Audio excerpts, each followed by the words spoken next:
This is a show surprisingly out of Kenya, and they're asking the question I'm asking. Even though that the EU is supporting Ukraine in the Russia-Ukraine war, why are they only doing the bare minimum for a ceasefire? Let's get it. Good morning. Nice to be here. Thank you for coming. And Her Excellency Henrietta Geiger is the EU ambassador to Kenya and also permanent representative to UNEP and UN Habitat. Karibu Sana, and welcome to the hot seat of the Situation Room. Thank you very much. Glad to have you. Great to be back. Asante. Well, as we do our tradition every morning, CT gives us a proverb from a different African country that he has gone to. So we're going to put both of you, your excellencies, to work this morning already before we get into our conversation. CT is going to share a proverb with us. Then you can tell us what you think of it and how you'd interpret that. Is that all right? Okay. Fair enough. Okay. Yeah, this African country is the eighth largest country in Africa. It was once a massive, massive empire. But of note, before it got independence in 1958, it had a formation that was unique. We know of the Sudan, that we refer to as the Republic of Sudan, but this particular country was actually part of what was called the Republic of Sudan. That is the Republic of Mali. They were called the Republic of Sudan because they, together with the Republic of Senegal, were one country, and they were called the Republic of Sudan. But that was in the previous century, around the same time when I was being born. Right. Okay, they ain't talking about what I thought it was talking about. Okay, let's go. Okay, this is something else that's talking about the European Union's involvement with Ukraine. Let's get it.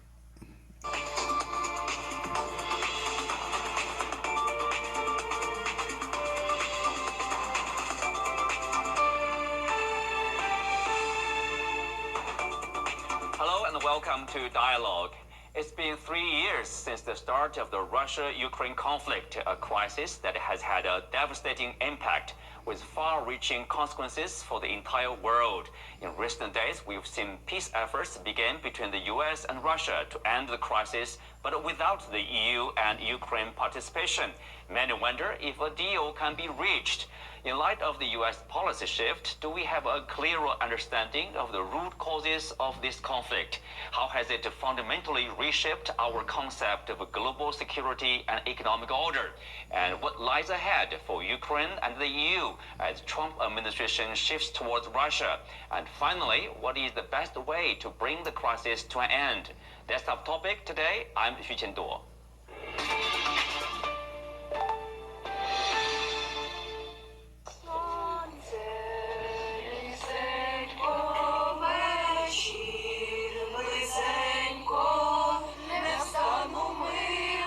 For many Ukrainians, the country is fighting for survival, while torn between a deep desire for victory and the urgent need to end the suffering. Every time I come here, I see how much this place is growing. It compels you to work harder, to take action, to do something. For me personally, I would accept an agreement, some kind of treaty for them to withdraw their troops. But in any case, I think negotiations are necessary, even if they happen in the West, just to bring this to an end sooner. It's hard to live in constant fear. We've heard similar calls for peace in Russia, where citizens expressed concerns about everything from loss of life to inflation. It's time to negotiate. Everyone is tired of the war, tired of it all. I think that's why most people are now pacifists. Many had deep personal ties to Ukrainians, but those have since fallen apart. In Ukraine, a Gallup poll conducted in late 2024 suggests that 52% of respondents expressed a desire for their country to negotiate an end to the conflict as soon as possible. You have to have a clear security guarantee that will say if Russia attacks again, then everybody will be on the Ukrainian side and will protect Ukraine. Otherwise, it will continue. Otherwise, we will have a ceasefire, and it will last for 1 month, and then the war will continue. This is a course that Russia has firmly opposed. The West forgets that one of the main reasons for the outbreak of the conflict was precisely his obsessive desire to drag Ukraine into NATO. While NATO leaders have claimed that Ukraine is now on an irreversible path towards membership, no formal invitation has been extended. In February, Ukraine's NATO aspirations were dealt a fatal blow by the Trump administration. The United States does not believe that NATO membership for Ukraine is a realistic outcome of a negotiated settlement. They've been saying that for a long time, that Ukraine cannot go into NATO, and I'm okay with that. And it's an almost complete reversal of what the Biden administration was doing in Ukraine.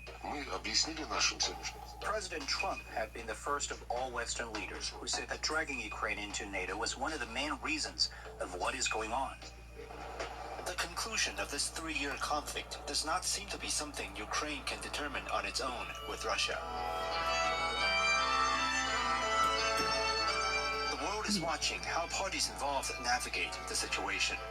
The clock is ticking. Joining me today are Andrei Kortunov, former Director General and Academic Director of the Russian International Affairs Council, Peter Zamayev, Director of Eurasia Democracy Initiative, Anton Fadeashin, Associate Professor at American University, and Ulrich Bruckner, Jean Monnet Professor for European Studies at Stanford University. Welcome to the show. Peter, I will start with you. You are based in Kiev. The third anniversary of the war. What's the sentiment, of the public sentiment, among the people of Ukraine? Well, indeed, I think it's very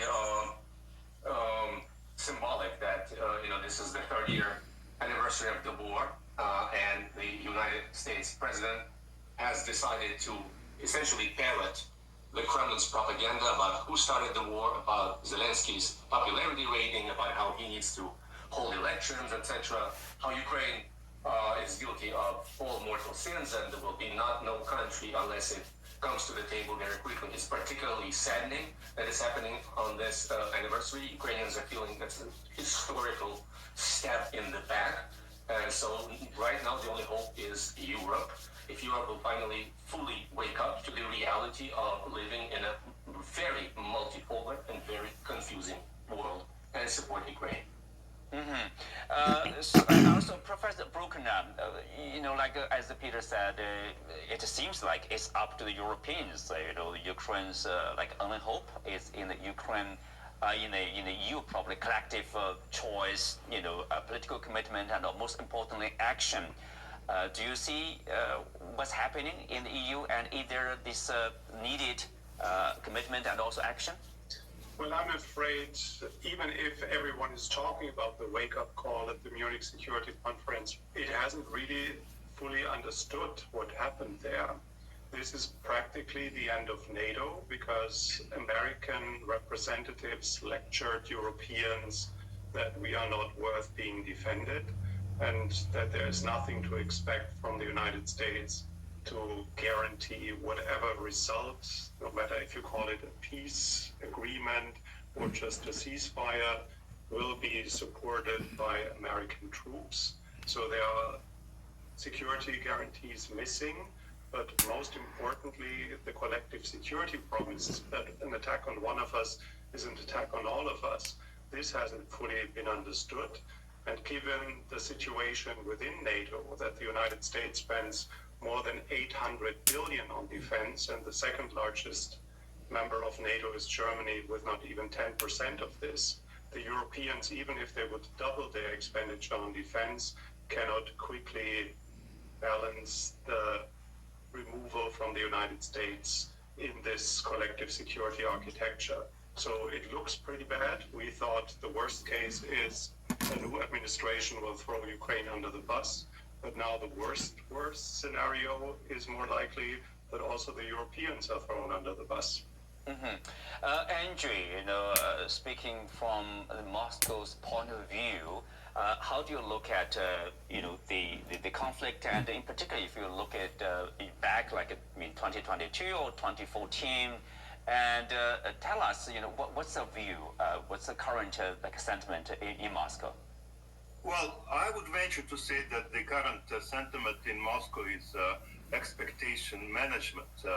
They understand that something is changing and that the Trump administration so far has exceeded expectations in the Kremlin. However, you never know with Donald Trump. He's impulsive. He might change his mind. And of course, we should also keep in mind that a lot of military assistance for Ukraine from the United States has already been front-loaded. The Biden administration did everything it could in order to make sure that Ukraine has enough hardware and enough ammunition to fight for at least a couple of months, maybe for 2025. So I wouldn't say that there is euphoria in Moscow about the very fast conclusion of this conflict.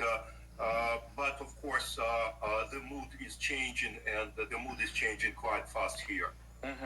Well, Anton, if we look back 2022, and even 2014, as I said, and given what's happening right now, is the war avoidable? And what other root causes? No, it depends on how far back and how philosophical we want to get about the conversation. I mean, on the broadest level, for me as an historian, what's fascinating is that we are living through a massive tectonic transition from a Western-dominated world to an era of multipolarity in which non-Western actors are beginning to have a say in the rules by which the geopolitical and geoeconomic game is played in the world.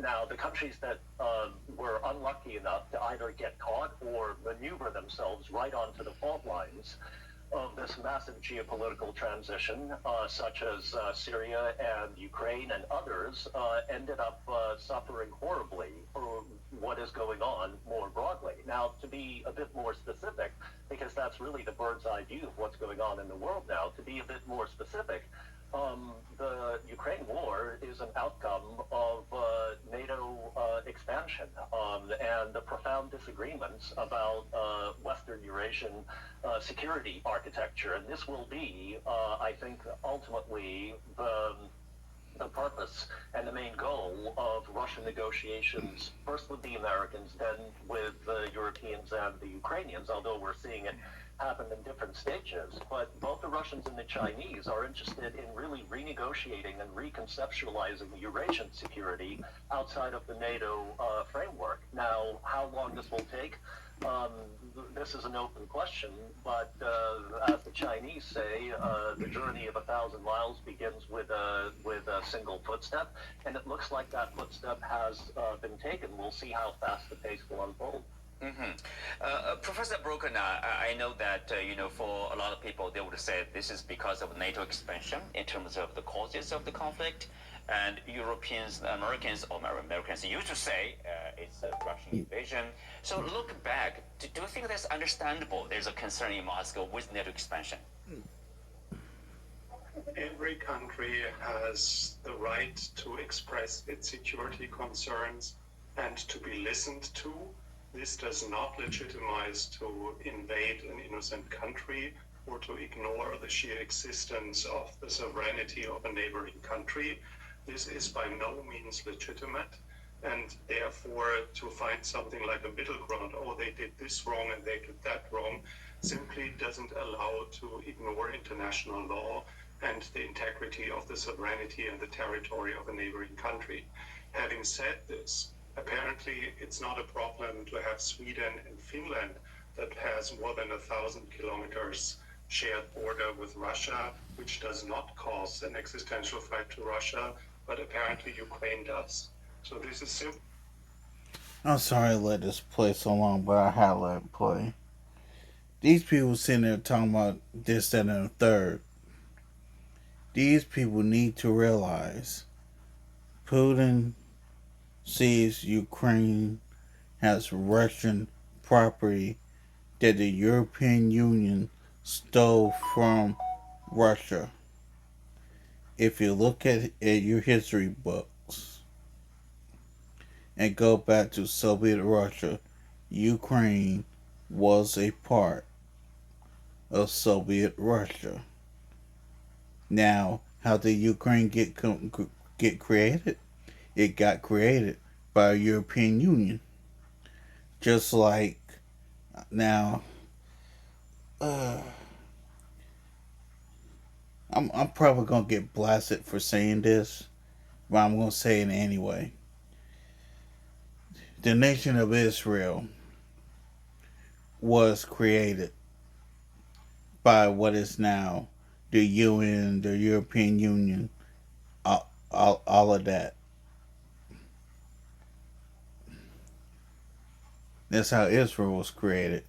If you want to go after World War II, there was East Germany and West Germany and the Berlin Wall. That was created by the UN and what is now the European Union. They created that.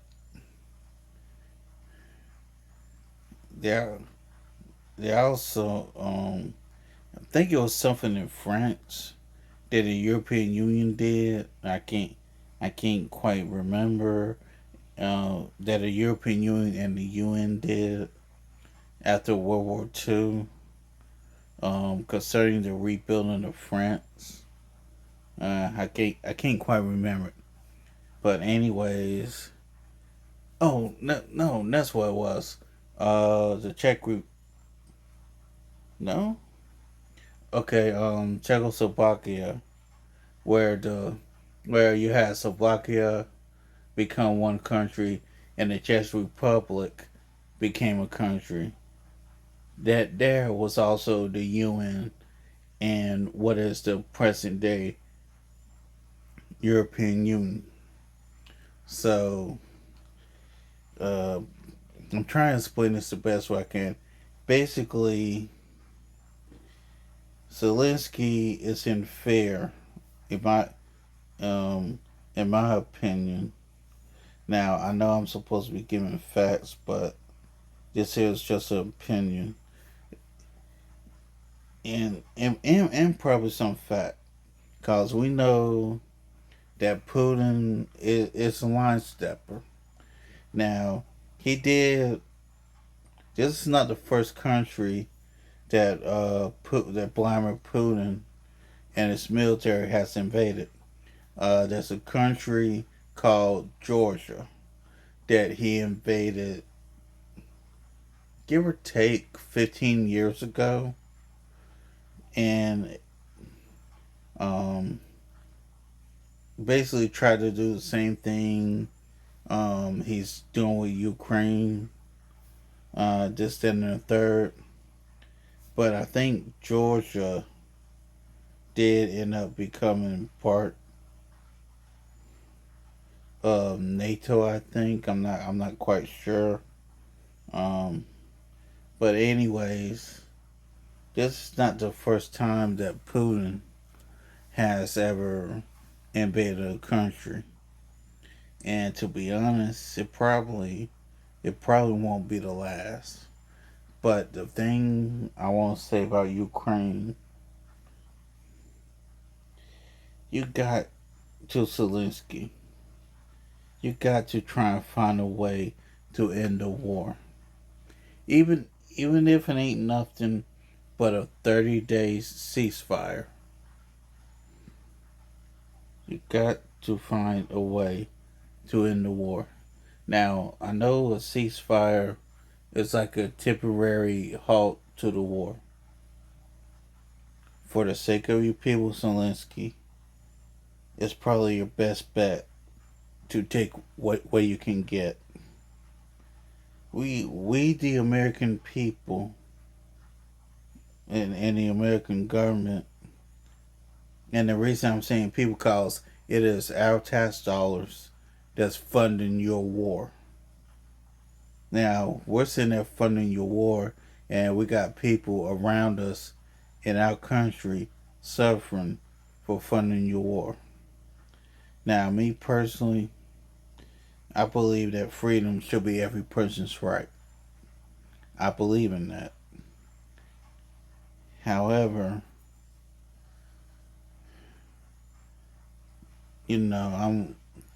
we have people like myself and people around me living paycheck to paycheck. That right there, unfortunately, is a problem. And even though I don't always agree with Trump, I believe that Trump actually does. And again, I'm not kissing Trump's behind. I do not agree with Trump on a whole bunch of stuff. But the main thing I believe Trump genuinely wants is to end the war. Now, hear me out. Is Trump going to end that war in favor of Ukraine? Or is he going to end that war in favor of Russia? And basically, on what I'm seeing, Trump may lean towards ending the war, unfortunately, in Russia's favor. By the way things are looking right now. And his relationship with Vladimir Putin.